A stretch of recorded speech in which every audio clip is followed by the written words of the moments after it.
answers. Then follow me and listen to my speech, friends. Cassius, go to the next street and divide the crowd. Let those who will hear me speak stay. Lead those away who will follow you and will explain publicly the reason for Caesar's death. I'll listen to Brutus. I'll listen to Cassius, and we will compare their reasons.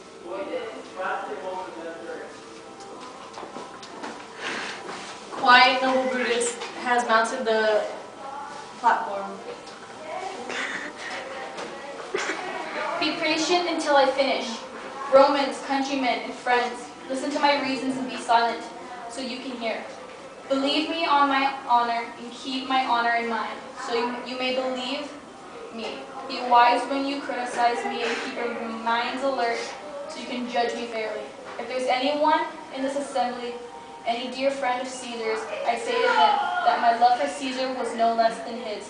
If then that friend demands to know why I rose up against Caesar, this is my answer. It's not that I love Caesar less, but that I love Rome more. Would you rather that Caesar was living and we would all go to our graves as slaves? Or that Caesar were dead and we all lived as free men? I weep for Caesar that he was good to me. I rejoice in his good fortune. I honor him for being brave. But his ambition, for that, I killed him. There are tears for his love, joy for his fortune, honor for his bravery, and death for his ambition. Who here is so low that he wants to be a slave? If there are any, speak, for it is he whom I have offended. Who here is so barbarous that he doesn't want to be a Roman? If there are any, speak, for it is he whom I have offended. Who here is so vile that he doesn't love his country? If there are any, speak, for it is he whom I have offended. I will pause for a reply. No one, Brutus. No one. Then I offended no one. I've done no more to Caesar than you will do to me. The reason for his death are recorded in the Capitol. His glory has not been diminished where he's earned, nor have those offenses for which he is killed been exaggerated. Here comes his body, mourned by Mark Antony, who, though he had no part in the killing, will benefit from his death, receiving a share in the commonwealth as you all will. With these words I leave. Just as I killed my best friend for the good of Rome, so will I kill myself when my country requires my death. Live, Brutus, live, live. Let's carry him in triumph to his house. Let's build a statue of him near those of his ancestors. Let him become Caesar. Caesar's better qualities exist in Brutus, and we will crown him. We'll bring him to his house with shouts and celebration. My countrymen, Silence! Brutus speaks. Quiet there. good countrymen, let me leave alone. I want you to stay here with Antony to pay respect to Caesar's corpse and listen to Antony's speech about Caesar's glories, which he gives with our permission. I ask that none of you leave except myself until Antony has finished. Let's stay and hear Mark Antony.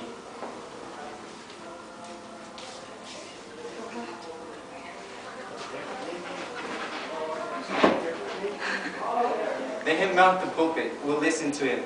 Noble Antony, mount the podium. For Brutus' sake, I am indeed indebted to you.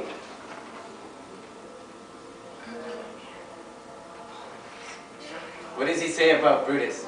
He says, for Brutus' sake, he finds himself indebted to us all. He'd better not speak badly of Brutus here. Caesar was a tyrant. That's for sure. We're lucky that Rome is rid of him. Quiet. Let's hear what Antony has to say. You gentle Romans. Quiet there. Let us hear him. Friends, Romans, countrymen, give me your attention. I have come here to bury Caesar, not to praise him. The evil that men do is remembered after the death, but the good is often buried with them. It might as well be the same with Caesar. The noble Brutus told you that Caesar was ambitious. If that is true, it is a serious fault, and Caesar has paid seriously for it. With the permission of Brutus and the others, for Brutus is an honorable man. They are all honorable men. I have come here to speak at Caesar's funeral. He was my friend. He was faithful and just to me. But Brutus says he was ambitious, and Brutus is an honorable man. He brought many captives home to Rome, whose reasons brought wealth into the city. Is this the work of an ambitious man? When the poor cried, Caesar cried too. Ambitious shouldn't be so soft. Yet Brutus says he was ambitious, and Brutus is an honorable man. You all saw that on the Lupercal feast day I offered him a king's crown 3 times, and he refused 3 times. Was this ambitious? Yet Brutus says he was ambitious, and no question, Brutus is an honorable man. I am not here to disprove what Brutus has said, but to say what I know. You all loved him once, and not without reason. Then what reason holds you back from mourning him now? Men, we have become Brutus beasts and lost their reason. Bear with me. My heart is in the coffin there with Caesar, and I must pause until it returns to me. I think there's a lot of sense in what he says. If you think about it correctly, Caesar has suffered a great wrong. He has, sirs.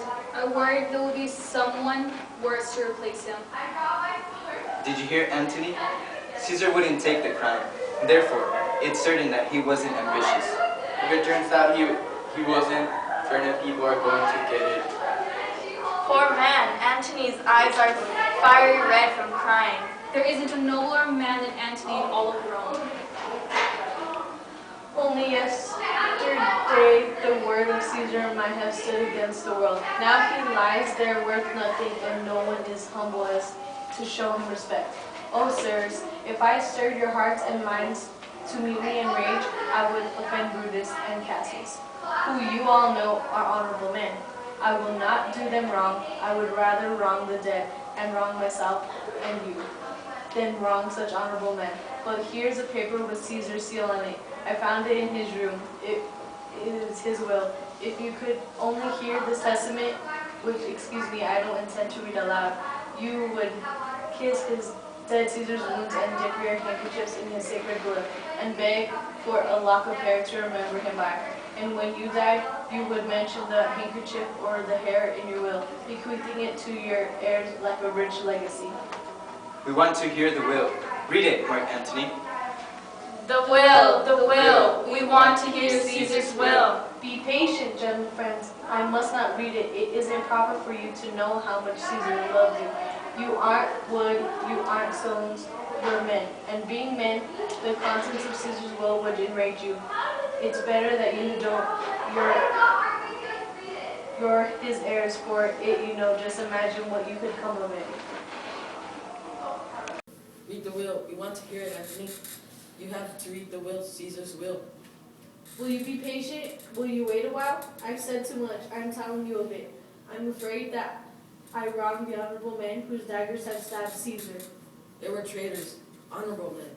The will, the testament. They were villains, murderers. The will, read the will. You force me to read the will, then make a circle around Caesar's corpse and let me show you the man who's made the will. Shall I come down? Will you let me? Come down.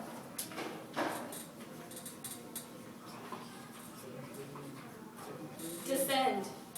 We'll let you. Make a circle. Stand around him. Stand away from stand away from the body. Make room for Antony, most noble Antony. No, don't press up against me. Stand further away. Stand back, give him room. If you have tears, prepare to shed them now. You will know this cloak. I remember the first time Caesar ever put it on. It was summer's evening. He was in his tent. It was the day he overcame the nervy warriors. Look, there's where Cassius's dagger pierced. See the wound that Casca made through this hole? Beloved Brutus stabbed, and when he pulled out his cursed dagger, see how Caesar's blood came with it. As if rushing out the door to see if it was really Brutus who was knocking so repeatedly. For Brutus, as you know, was Caesar's angel. The gods know him dearly. Caesar loved him. This was most unkind cut of all, for when the noble Caesar saw him stabbed, he understood his beloved Brutus's ingratitude. It was stronger than the violence of traitors, and they defeated him. Bursting his mighty heart, and at the base of Pompey's statue, with his cloak covered his face, which was dripping with blood the whole time, great Caesar fell. Oh, what a fall it was, my countrymen. Then you and I and all of us fell down, while bloody treason triumphed. Oh, now you weep, and I sense that you feel pity. These are gracious tears, but if it overwhelms you to look at Caesar's wounded cloak, how will you feel, kind men? Now, look at this. Here's a man scarred, as you can see, by traitors. Oh, what a sad sight. Oh, noble Caesar. Oh, sad day. Oh, traitors, villains.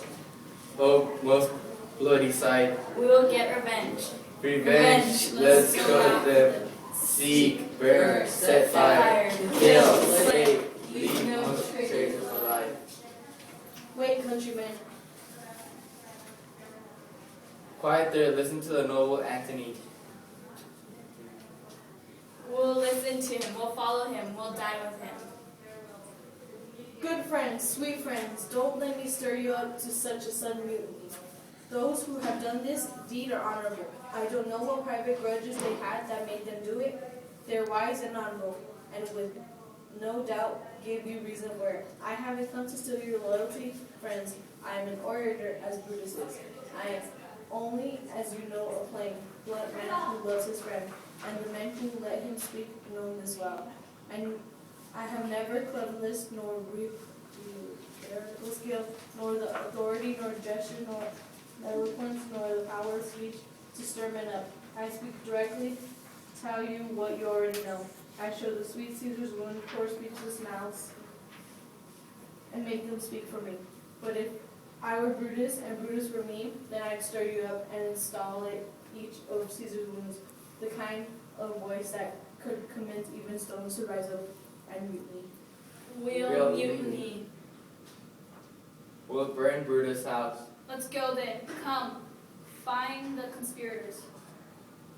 Wait and listen to me, countrymen. Quiet. Wait, listen to Antony, most noble Antony. Why, friends, you don't even know what you're doing yet. What has Caesar done to deserve your love? Alas, you don't know. I must tell you then, you forgotten the will I told you about. Yes, the will. Let's stay and hear the will.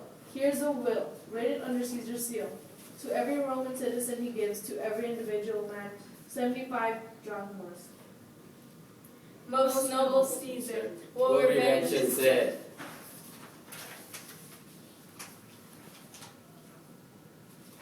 Oh, noble Caesar. Listen to me patiently. Quiet there. Also, he has left you his walkways in his private gardens and newly planted orchards on the side of the Tiber River. He's left them to you and to your heirs forever, public pleasures in which you will be able to stroll and relax. Here was Caesar, when will there be another like him? We'll start a fire. We'll use benches for wood. And windows, seats, anything.